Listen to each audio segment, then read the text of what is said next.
네, 오늘도 참 좋은 날입니다. 우리를 사랑하시는 주님이 우리와 함께 하십니다.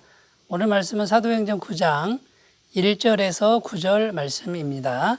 사울이 주의 제자들에 대하여 여전히 위협과 살기가 등등하여 대제사장에게 가서 다메섹 여러 회당에 가져갈 공문을 청하니, 이는 만일 그 도를 따르는 사람을 만나면 남녀를 막론하고 결박하여 예루살렘으로 잡아오려 함이라.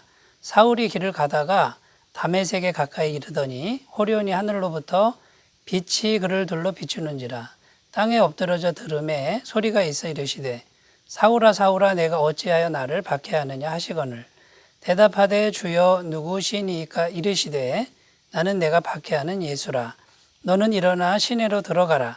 내가 행할 것을 내게 이를 자가 있느니라 하시니, 같이 가던 사람들은 소리만 듣고 아무도 보지 못하여 말을 못하고 서 있더라. 사울이 땅에서 일어나 눈은 떴으나 아무것도 보지 못하고 사람의 손에 끌려 다메섹으로 들어가서 사흘 동안 보지 못하고 먹지도 마시지도 아니하니라. 아멘. 네, 오늘 말씀은 핍박자 사울이 어떻게 주님을 만나서 회개하고 새로운 사람이 되었는지를 그 내용을 말해주는 그런 본문이라고 할 수 있습니다. 이 핍박자 사울은 나중에 위대한 사도 바울이 됩니다. 신약 성경을 13권, 14권 정도 이렇게 쓴 정말 위대한 사도가 되는 거죠. 그래서 이름도 사울에서 바울로 이제 바꾸게 되는데, 바울이 되기 전에 사울은요, 정말 잔인한 사람이었습니다. 예루살렘에서는요, 예수 믿는 사람들 잡아다가 처형하는데 가장 앞장섰던 인물이 사울이고요. 또 오늘 말씀에도 보면 그것도 모자라 가지고 이제 흩어진 사람들을 이제 쫓아가서 한 사람 한 사람 다 찾아내서 그 사람들까지 그냥 다 죽이려고 아주 잔멸하려고 작정하고 다니던 이제 그런 사람으로 성경에 나오고 있습니다. 자, 오늘 말씀에도 보면은 다메섹으로 이제 말을 타고 내려가는 모습이 나오는데, 그 다메섹으로 내려가다가 갑자기 하늘에서 빛을 경험합니다. 빛 가운데서 큰 음성이 이제 들리는데, 사울아, 사울아, 어찌하여 나를 핍박하느냐 하고서 이제 말에서 굴러떨어집니다. 그리고 눈이 멀어버리는데, 이 사울이 두려워가지고 주님, 주여 니시오니까 이렇게 이제 질문을 했습니다. 그때 빛 가운데서 나는 내가 핍박하는 예수다, 이런 음성을 듣습니다. 자, 이런 체험 이후에 이 핍박자 사울은 이제 새 사람으로 바뀝니다. 회개를 하게 되고 예수 믿는 사람으로 이제 바뀌는, 그리고 시간이 좀 더 흐른 뒤에는 위대한 사도로 거듭나는 이런 과정을 밟게 되는 것이죠. 자, 핍박자 사울이 이제 변할 때, 예전에 핍박자 사울이 갖고 있던 많은 부분들이 완전히 깨져버립니다. 그 완전히 깨지고 나서 새 사람이 되었는데, 자, 오늘 말씀에서 핍박자 사울에게 어떤 부분이 깨졌는지, 그 깨진 부분에 대해서 세 가지 정도만 살펴보겠습니다. 첫 번째는 자기 신념이 완전히 깨어졌다라는 것입니다. 3절, 4절에 보면 사울이 말을 타고 길을 가다가 빛을 보고 말에서 떨어져 엎드러졌다고 합니다. 자, 완전히 이제 떨어져서 엎어졌다, 이 뜻은 자기 신념이 완전히 깨진 것을 의미합니다. 자, 핍박자 사울의 자기 신념은 기독교인들을 잔멸하는 것이었습니다. 그런데 그렇게도 믿어왔던 자기 신념이 산산조각 난 것이죠. 신념이 깨지고 이제 신앙이 생긴 것입니다. 자, 그러면 여기서 우리가 이제 생각해야 될 것은 신념은 뭐고 신앙은 뭐냐라는 것이에요. 신념과 신앙은 비슷한 것 같지만 굉장히 많이 다릅니다. 자, 신념은, 첫 번째 신념은 자기 스스로 갖는 겁니다. 그러나 신앙은 자기 스스로만 가지면 안 되고요. 신앙의 대상이 있어야 됩니다. 그러니까 신념은 혼자 해도 되는 거지만 신앙은 반드시 신앙의 대상이신 하나님이 계셔야 되고, 신앙은 자기 혼자 가꿀 수 있지만 신앙은 어떻게 되는 겁니까? 하나님과 교제하고 또 하나님과 관계를 맺고 또 하나님과 신뢰 관계를 쌓아가야만 생기는 것이 신앙이라고 할 수 있는 것이죠.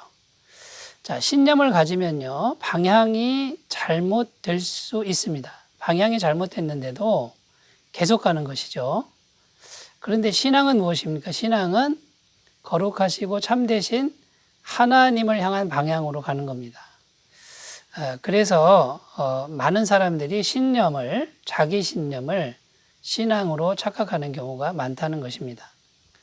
역사상 신념의 인물들은 많습니다. 아주 강력한 신념의 사람들. 그런데 그 사람들이 다 훌륭한 건 아니고요. 악한 사람들도 많았다는 거죠. 예를 들면 2차 세계대전을 일으켰던 히틀러 같은 사람, 신념의 사람이죠. 그런데 전 세계의 수천만 명을 그 생명을 뺏어간 그런 범인이 되었고요.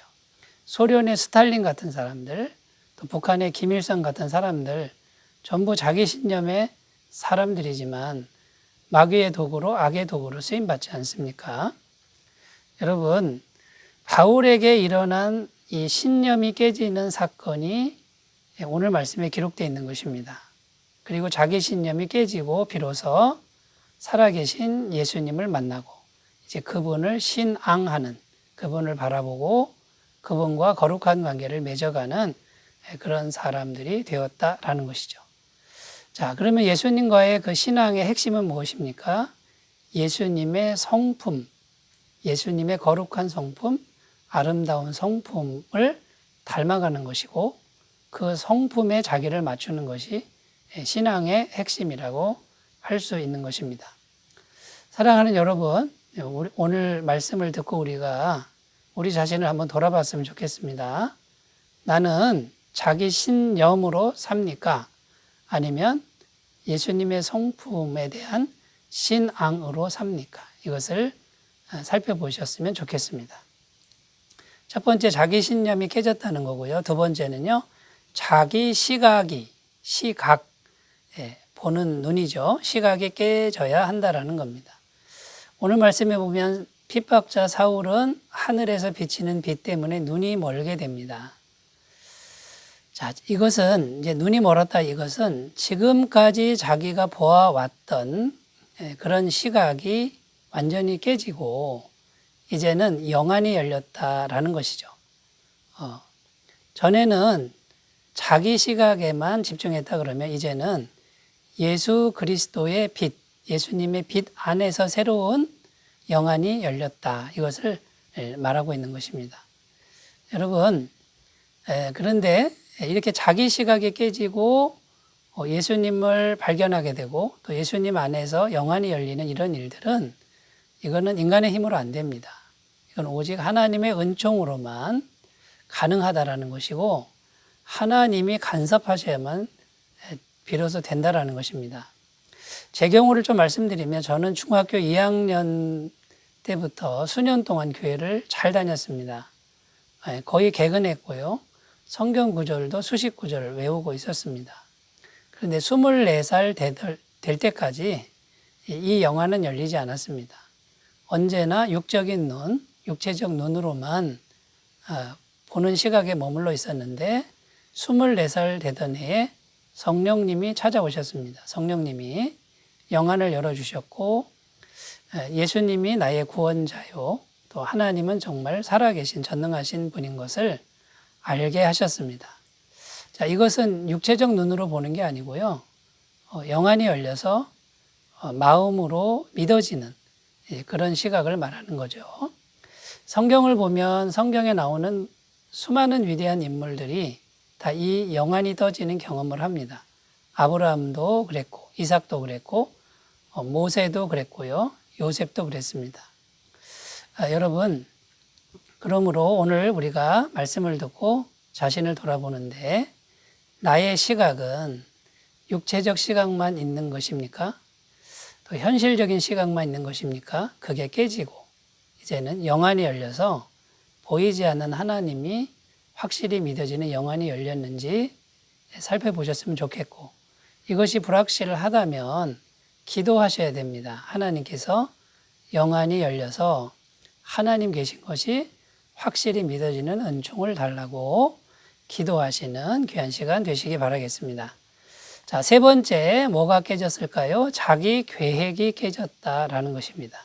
6절 말씀에 보면 너는 일어나 시내로 들어가라. 내가 행할 것을 내게 이를 자가 있느니라 하시니, 여기 보면 3일 금식하는 가운데 이 사울이 눈이 멀었죠. 금식 중에 하나님이 환상 가운데 말씀하시는 겁니다. 너가 행할 일이 있다. 너가 행할 일을 누군가를 보내서 알게 할 거다. 이것이 하나님의 음성이었습니다. 그러니까 하나님의 계획이 있다 이 말이에요. 그러니까 무슨 말입니까? 너의 계획을 내려놓아라 이런 뜻이죠. 사울의 계획은 기독교인을 잔멸하는 것이었습니다. 그런데 그 계획은 여지없이 깨졌다는 겁니다. 이 사울의 계획은 또 다른 계획은 뭡니까? 가말리엘 문화, 그때 당시 최고의 출세길이죠. 거기서 성공하고 출세하고 명예도 얻고 돈도 얻는, 이게 사울의 계획이었습니다.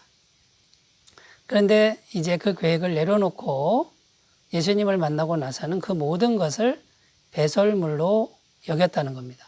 그러니까 이전의 계획이 다 깨진 거죠. 자, 그러면 여러분, 이제 우리가 이제 오늘 말씀을 듣고 더 생각해야 됩니다. 지금 내가 갖고 있는 계획은 나의 계획입니까? 주님이 기뻐하시는 계획입니까? 여러분, 이것을 오늘 우리가 진지하게 살펴보시고요. 주님이 기뻐하시는 계획이 아닌 것은 스스로 내려놓고 이제 주님이 기뻐하시는 계획으로 옮겨가셨으면 좋겠고요. 그것이 잘 안 될 때는 또 기도하셔야 됩니다. 은총을 구하셔서 내 계획이 완전히 깨지게 하시고 날마다 주님의 계획에 순종하는 삶을 살도록 인도하여 주옵소서. 이렇게 날마다 엎드려 기도하시는 귀한 삶이 되시기를 바라겠습니다.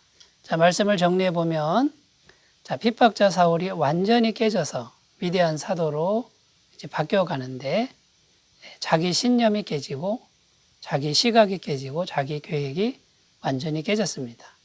여러분, 이런 은총이 우리 모두에게 있기를 간절히 바랍니다. 기도하겠습니다. 하나님 아버지 감사합니다.